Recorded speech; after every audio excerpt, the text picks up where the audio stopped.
अच्छा सुनो, सब्सक्राइब करते वक्त ना घंटी बजा देना ताकि जब मैं ऑनलाइन आऊँ तो तुम्हारे फोन की भी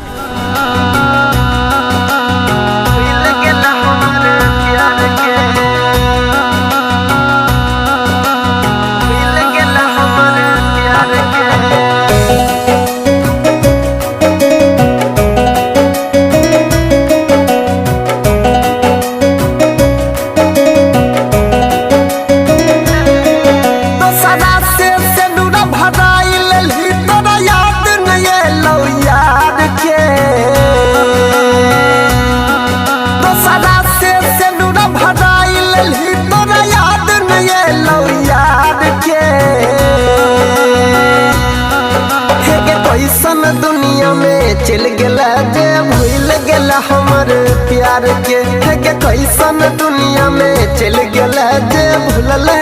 अपन प्यार के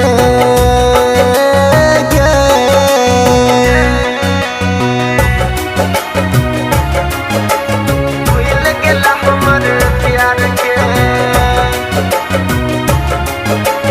भूल गला हमर प्यार के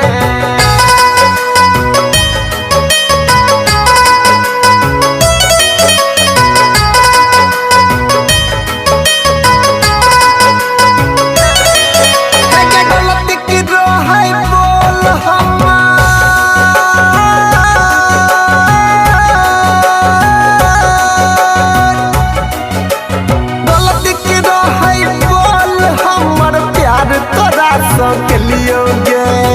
तोने खुशी के खातिर जन हम हर तकलीफ उठलियोगे तोने खुशी के खातिर जन हम हर तकलीफ उठलियोगे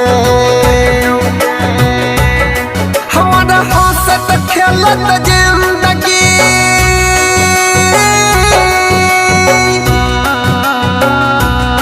हमारा हंसत खेलत जिंदगी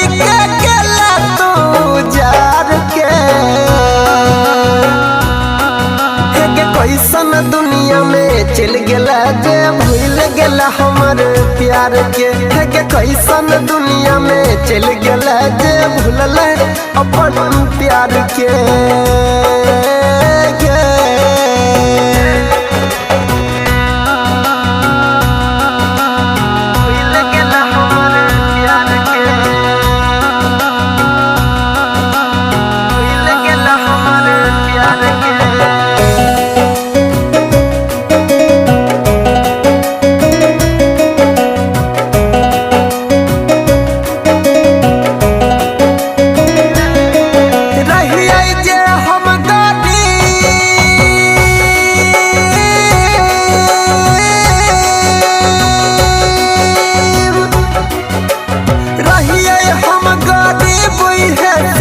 साथ हमारा छोरा लागे अंकित के दिल पर पत्थर मार के शीशा जे न फोड़ा लागे परवीन के दिल पर पत्थर मार के शीशा जे न फोड़ा लागे क्या तब अनिल कहे छो तू ही छाया कर संसार गे या तब अनिल कहे छो तू ही छाया कर संसार गे है के कैसन दुनिया में चल गला जे भूल गला हमर प्यार के है के कैसन दुनिया में चल गला जे भूलल अपन प्यार के।